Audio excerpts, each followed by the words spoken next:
Yo, Tech Fam! Welcome back to another deep dive into the latest tech news. Apple's been hit with a massive $95 million settlement, and it all comes down to Siri's privacy practices. You heard that right, folks. Yeah, that little voice assistant we all know and sometimes love to hate has been caught up in a legal battle. Apparently, Siri wasn't always playing by the rules when it came to our privacy, and that's a big deal.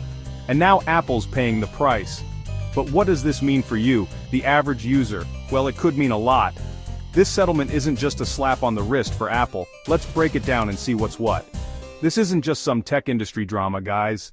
This settlement could mean money in your pocket if you were using certain Apple devices during a specific period.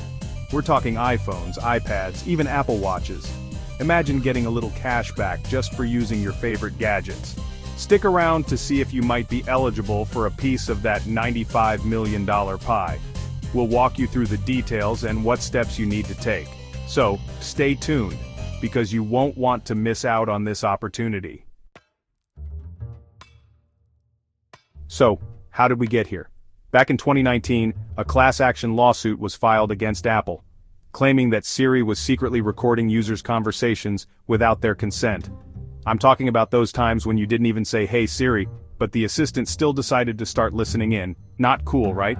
The lawsuit alleged that Apple violated wiretapping laws and users' privacy rights. It argued that Siri was being activated by unintended voice commands, like background noise or conversations happening near the device. This meant that private conversations, personal information, even sensitive medical details might have been recorded and stored without users' knowledge or permission. Okay, picture this. You're having a private conversation with someone, maybe about something personal or confidential. You feel safe, thinking that no one else is listening. But what if I told you that Siri, your trusted voice assistant, was eavesdropping the entire time? Yes, Siri was listening in on your private moments. This unsettling scenario is at the heart of a major lawsuit that has shaken the tech world. Imagine the shock and betrayal users felt. Apple, a company that prides itself on user privacy, has always maintained that Siri is designed to protect your personal information. However, the lawsuit alleges that these unintended recordings were not just stored, but sent to Apple's servers and analyzed without user consent. This revelation has raised serious concerns about the fate of that data. People are worried about their privacy being compromised. Questions are being asked about who had access to these recordings and what they were doing with this sensitive information. And more importantly, how secure was this data? Could it be hacked or misused? It's one thing to have your voice assistant listen when you ask it to. That's expected and part of its functionality. But it's an entirely different matter to have it secretly recording your private conversations without your knowledge or consent. This breach of trust has left many questioning the true cost of convenience. Now let's talk about the good stuff, the potential payout. If you owned certain Apple devices between October 2011 and July 2015 and used Siri, you might be eligible for a piece of the settlement. We're talking about a wide range of iPhones, iPads, Macs, and even the Apple TV. But hold up, there's a catch. You need to have been using Siri in US English, so if you were rocking a different language setting, you're out of luck this time. The exact amount you could receive will depend on how many people file claims and other factors, but it's definitely worth checking if you qualify. Section 5, dividing the pie $95 million in the mix. Okay, so we've got $95 million on the table. How's that going to be split up? Well, first off, the lawyers are going to take their cut, which is typical in class action lawsuits. They're estimated to receive around $20 million, leaving about $75 million for the actual claimants.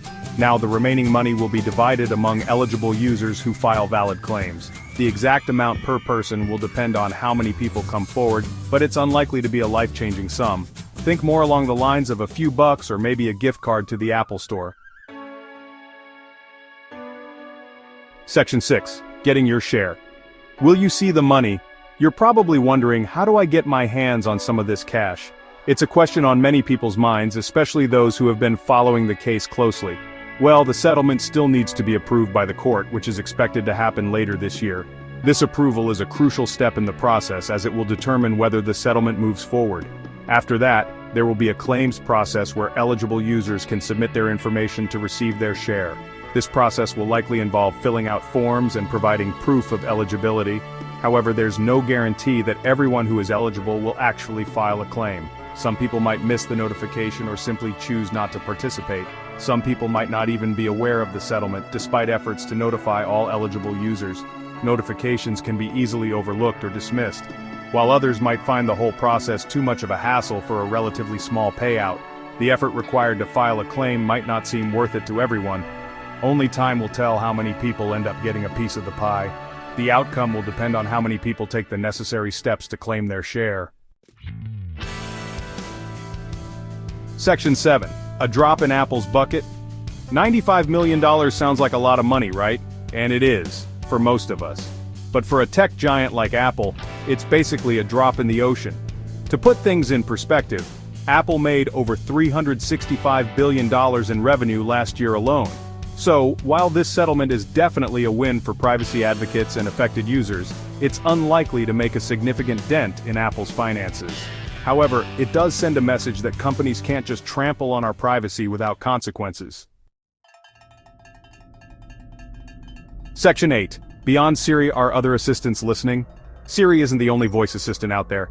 We've got Google Assistant, Amazon's Alexa, and Microsoft's Cortana, all vying for a place in our homes and on our devices.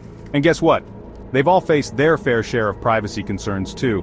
From accidental recordings to concerns about data collection and sharing, the privacy implications of these always listening devices are a hot topic. It's important to be aware of the potential risks and to take steps to protect your privacy when using these technologies. Section 9. Stay safe out there, protecting your privacy. So, what can you do to safeguard your privacy in the age of voice assistants? First off, be mindful of what you say when your devices are around. You can also adjust your privacy settings to limit data collection and choose how your information is used. It's also a good idea to keep your devices updated with the latest software, as these often include security patches and privacy improvements. And hey, if you're really concerned, you can always just disable your voice assistant altogether. It's your privacy, your choice. Section 10. Stay informed. Tech news you can use. The world of tech is constantly evolving, and with it come new privacy challenges. That's why it's crucial to stay informed about the latest developments, and to be aware of your rights as a consumer. Read up on tech news, follow privacy advocates online, and don't be afraid to ask questions about how your data is being used. Remember, knowledge is power. By staying informed and taking steps to protect your privacy, you can enjoy the benefits of technology without sacrificing your personal information, and that's a win-win in my book. Peace out.